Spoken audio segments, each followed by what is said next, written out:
Some of you watch this later. I've heard many of you tell me that you've listened and it's impacted. So we are going to just deliver the message. And I love that Nabila is always my good old faithful. So today on wealth building, Mark King's wealth building. So I encourage you, there's on Facebook, there is a group called King's Wealth Building. Mark King, who's the president of the KWRI, the entire company. He runs a wealth building Friday mornings at 8:30. And I encourage all of you to watch it. But today, what he reminded me of is the Cash Talk. And Cash Talk with, it's an acronym. So Cash Talk, KASH. And so those of you who are watching, listening, I would advise to write it down. I'm going to go ahead and put the cash form that I used to use inside of our coaching lobby files. However, for the purposes of listening and writing and learning and knowing, I would advise you to write it down. So K, Cash Talk. K stands for knowledge. So this strategy, this conversation would happen for a specific topic. For in the situation this morning, it was more about money and cash on cash. So it was, how do we relate to our money and how well are we doing with wealth building? So this cash conversation this morning was about wealth building. We could also have a cash conversation about taking listings. We could have a cash conversation about building a strong marriage. Okay. It could be a personal, it could be a business. It could be something that you are looking to develop in yourself. Maybe building confidence, getting more secure with ourselves. Maybe becoming an investor, investing. So when we have a cash conversation with us, and typically when we are, let's say, working with new staff, we want to make sure that they're constantly learning the right skills that they need to learn so that they feel enabled to do the job to the best of their ability. This is kind of the same thing as if it's creating a fantastic marriage, you know, do we have the skills and knowledge in order to have the best chance at having the best marriage, a listing-based business, and so on. So K is knowledge. Do we have the knowledge? And what you do is you want to rate yourself. You want to rate yourself on a scale of 1 to 10. How would you rate yourself with the knowledge that you have on that topic? Letting the ladies in. So going back to K being knowledge, how would you rate yourself on the knowledge that you've obtained on that topic? Hi, ladies. We are talking about the cash conversation, KASH. And so if we are trying to accomplish one thing, we're trying to accomplish wealth building, listing-based business, strong, solid marriage, great relationship with our children, and so on. That one thing. We want to check in with ourselves weekly, monthly, quarterly, depending on what the topic is. I would say I would never let something go past monthly because then it could really slip away and then we're just starting from scratch. But on a weekly basis, if you checked in with yourself on a cash conversation, K, knowledge. Do you have the knowledge? So you rate yourself on a scale of 1 to 10, do I have the appropriate knowledge? Then you should have a partner that I could say, hey, Nabila, how do you see me in that? If you from the outside looking at me, what do you think my knowledge number is? And she says, well, you said a 6, but I see you as a 7. And we get to have a conversation around that and why she sees it. And maybe I go, well, I didn't give myself enough credit. Or maybe she sees something that I go, that is a facade. I really have an insecurity around that. But this is the way we can hold each other accountable. And it shouldn't be your spouse. It should be somebody that truly can, just somebody outside of your spouse would be better, or your business partner if it's a business thing. Somebody from the outside that's a little bit more, they have an objective view. A stands for attitude. So you could have all the knowledge in the world on something. If your attitude is poor and you just don't want to do it, want to change, want to apply, is your attitude on a scale from 1 to 10, where is it and how can it be improved? S is skills. So skills is, do you have the skills? On a scale from 1 to 10, do you have the skills to be able to build wealth for yourself? If you don't, if it's a 5, what do we need to do in order to get it to a 6? Not, hey, how do we get you to a 10? The ladies that are on the call right now are all moms. So if you had a child and the child really wants to excel in painting, let's say, and you say, rate yourself on the skills, you have a 6. You say, well, honey, I look at it, I think you have a 7. For your age, when I compare it, I think you have a 7. Well, how do we get you to an 8? How do we get you to a 7 in your own mind? And maybe it might be putting them into a class, watching videos, practicing with them, a different way of practicing. So we would do that for our children and loved ones that are trying to hit goals. This is a way for us to check in on ourselves to make sure we're moving the needle in the right direction. So reviewing, K is knowledge, A is attitude, and S is skills. H is habits. And this is, I think, where we all fall short. Whenever we fall short, it's probably in the H. Are we all willing to go to the class to get the knowledge, maybe research articles on the data that we need for the knowledge? Yeah, we all do that. I know even the ladies on the call, I know you all do that. So if we were to say, well, how come I'm not getting the results then that I am expecting? Well, let's go down the list. How's your attitude about it? Well, you know, I've been a little deflated. I've been a little disappointed. I've been, what is the word I'm looking for? It starts with a D. I am disappointed. I am not sure what the word is, but disappointed. And so what happens with our attitude? We don't have it in us. We don't come with the same energy. Discouraged. Discouraged. Thank you. You're feeling better. Up there right now. So okay. Oh, delusions. We have another one from Kira. Delusions, discouraged. And so that could be impacting our attitude.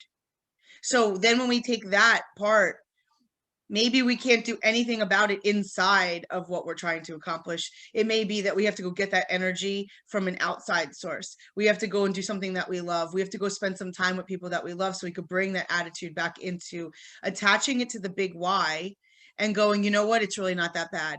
I was talking to somebody earlier, one of our attorneys, paralegals that I know for a very long time. And she said, you know, my grandmother used to say, look to the left and look to the right. You know, other people have it worse than you and it's not that bad and you can get through it. So if we stay attached to our big why, we could pull our attitude up. But does our attitude suck sometimes? Yeah, mine does. And I have to figure out, how do I snap out of it? You know, especially in relationships, we can hold on to our pride and our point and just go, you know, it's real fun staying in this nastiness. And it's like, what do we have to do? But it could be one little thought or one little like breather, take away, reassess, that could just change the whole path of the conversation. And so to the S is skills. I also think that we all do pretty well with skills.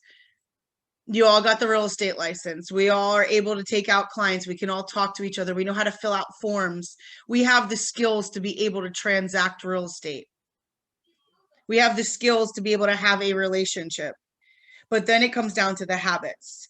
And that is where I fall short all the time is it consistent habit? The one thing book says that it's a 66-day habit, right? 66-day challenge. However, the book also says that for some people, it may be 30 days. For some people, it may be 300 days. So you need to find what your habit builder number is, and for each part of your life. It's not the same in my personal that it is in my business. For some reason, if it's about others, Mary Beth is running harder. This year is the year of Mary Beth running hard for Mary Beth and the Olives.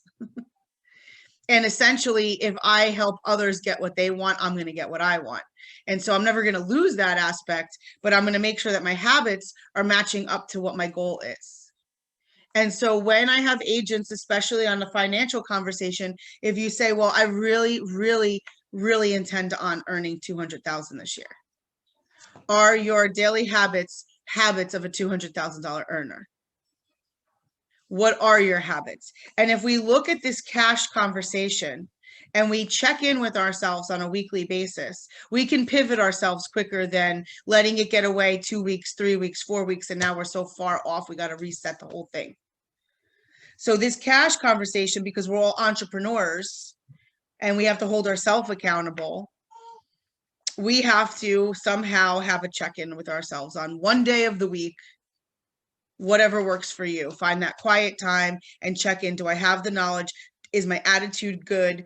Where is my skill set and habits? And if I need to find something this week to make that 6 or 7 and I have to actually take action, where is that going to be in my calendar this week so that I can move this forward? So the next time I have this cash conversation with my accountability partner, it's not that it's the same, because if it's the same, eventually one week it will go backwards. Does anybody have anything to add on that? I invite you if you would like. Now, the next thing I just want to talk about is, and it kind of goes in line with, if you can't lead yourself, how will we lead others? And we have families we lead, we have husbands we lead, we have other people's children that we lead, hence 4 children in my son's room right now. We have attorneys, inspectors, mortgage clients, other agents that you will have to lead. Yesterday, I was on a conversation with, it was the title company. And I had the knowledge of something that the title company, I had to make them aware of. I had to lead him to go and explore this so that we could get a yes. I then had to get on the phone with the mortgage company to do the same thing there. But I had to lead them. I wasn't going to come at them. And why? I'll show you how the 5 levels of leadership actually worked through those 2 conversations. Relationship absolutely matters. So when we talk about the 5 levels of leadership, and I'd advise you to jot these down, there's 5 levels. The first level is positional. It's position. You are my mother. That's why I have to listen to you. You are my teacher, so I will do the work. You are my team leader. You're the boss, right? You're my coach. It's just a title. It's a tag. We know those people that walk around in positional leadership and nobody's moving. They're not really leading anybody. They're there with a title. Or how about the person that is only interested if they could be the president? Well, only if I'm the treasurer will I sit on the board. Okay, there's attachment to title? Positional leadership never survives, but it is always the first step. So right now, you have to develop yourselves as a real estate agent from mother, sister, friend to I am a real estate professional. You have to be positional, and that's why they listen to you, because you have a real estate license and you are a real estate agent. So first they need to know, right? They need to know that you can't be a secret agent. It's a great place to visit, but you wouldn't want to live there. So says it. And then on level 2 is permission. You can't lead people until people like you. So do you have permission to lead them? It's a lot easier to lead our children when we're on a really good day. Everybody's listening, right? Everybody's buying in. It's the law of buy-in. And why? Because they like you. And so when you enter into, and I've experienced this inside of the real estate offices that I've had to come into that were already existing, or maybe a core group of agents that I acquired, and now I have to build a big office from this core group of agents. They were already there. I'm coming in like, oh, here's your new leader. First thing is they go, all right, so she's the team leader. What's she going to do now? I immediately know, and even with some of our coaching agents, the 3 of you were not here when I started. I immediately knew I had to kind of be the friend for a little while, sit the sideline and watch and see what was going on, get to feel the people, the personalities, so that I could show them my side that would connect with them. I couldn't just come in like a bull in a china shop and just say, hey, here's who I am, like it or leave it. that would have maybe grabbed a few people. Now, as a real estate agent and professional, you also can't just run into your, family Thanksgiving and be like, everybody should buy with me because I'm the best thing. And, that's just what it is. No, you have to prove your value. They got to say, I like working with you. You may be my cousin, my friend, but I don't know that I like working with you as a professional. So the first step is that positional. The second step is the permission to lead. And they say some of the laws of leadership that come into this are influence, addition, the law of solid grounds. Like, are you a stable person? If you show instability inside your personal world, well, that's how your personal world is going to see you. They're not going to think that you're going to be different showing up inside your professional world. So that's okay if we are a little unstable, not stable sometimes. But what I encourage you is like, okay, let's work on that. Let's work on our reactions, our responses to things. Let's work on our attitude that we bring into a conversation. So solid ground, magnetism, who you attract.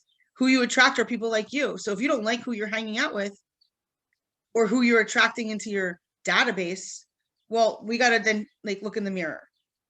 And then the law of buy-in, like I just said.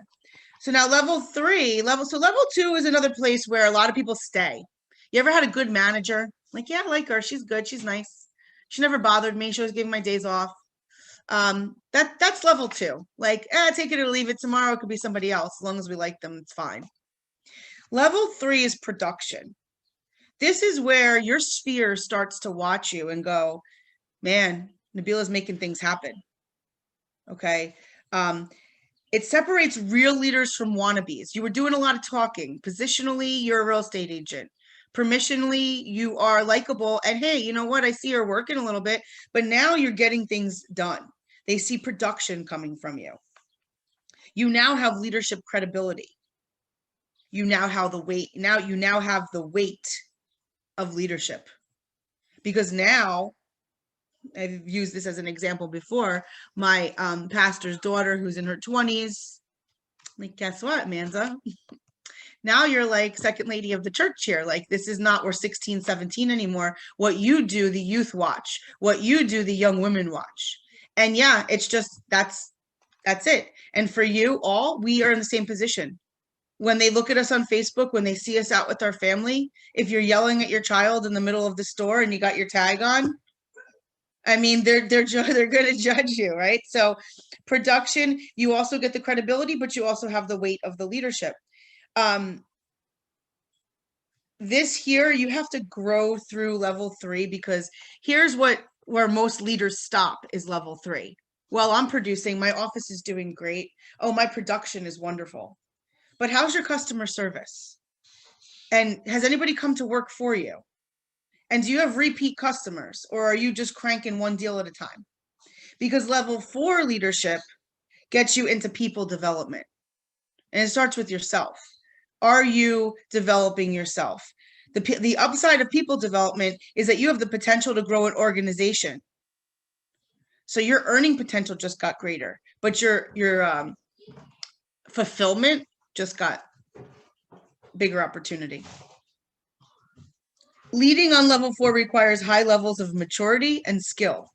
And that means when I go to a real estate convention and I see somebody like Sally Ponchak, who's been in the business for a very long time, who is still grabbing nuggets and coming out inspired, that's somebody that is developing themselves so they're mature and they continue to build their skill.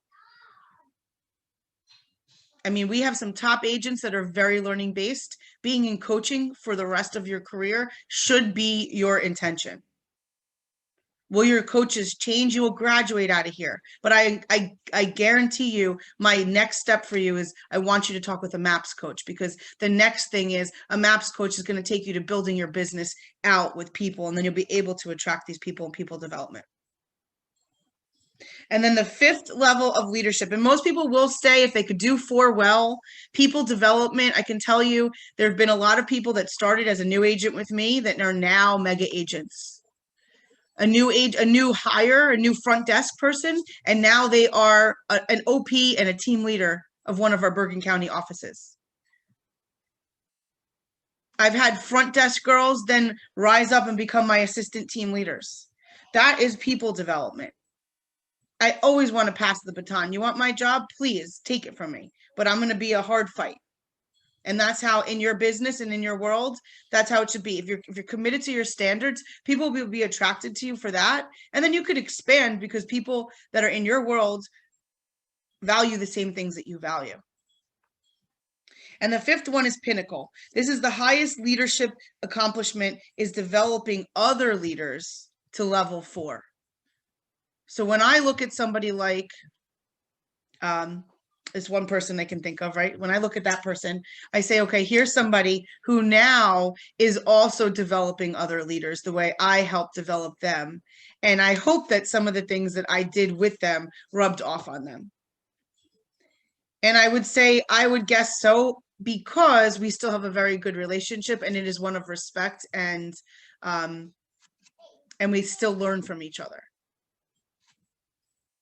And so if you could take those 5, well, you got the 4, the cash call, and check in on yourself weekly. And if you can understand that you have 5 levels of leadership, and 5 levels of leadership comes from a John Maxwell book. It's one of his later books. It kind of takes all of his books and puts them together. Winning with people, failing forward. But if those 2 could be some standards in our self-check, be good. All right, ladies, have a great weekend. Enjoy your family, enjoy your business. Make sure you're making contacts. There was a quick video that I'm going to find and share. Nick Baldwin was talking about if you do 3 conversations a day. I don't know if you saw that. Was using the cultivate spot of the command. But I encourage you that 1, you need to have a conversation about somebody new that you could bring into your database. 2 is somebody that's already in your database, you're cultivating them closer to appointment. And 3 is you're booking somebody an appointment. If you had those 3 conversations only every day, you would be constantly adding to the pipeline. So the number 1 thing is meeting a new person to put them into the database and cultivate. Number 2 is taking somebody who's already in the cultivate and actually getting them closer to an appointment.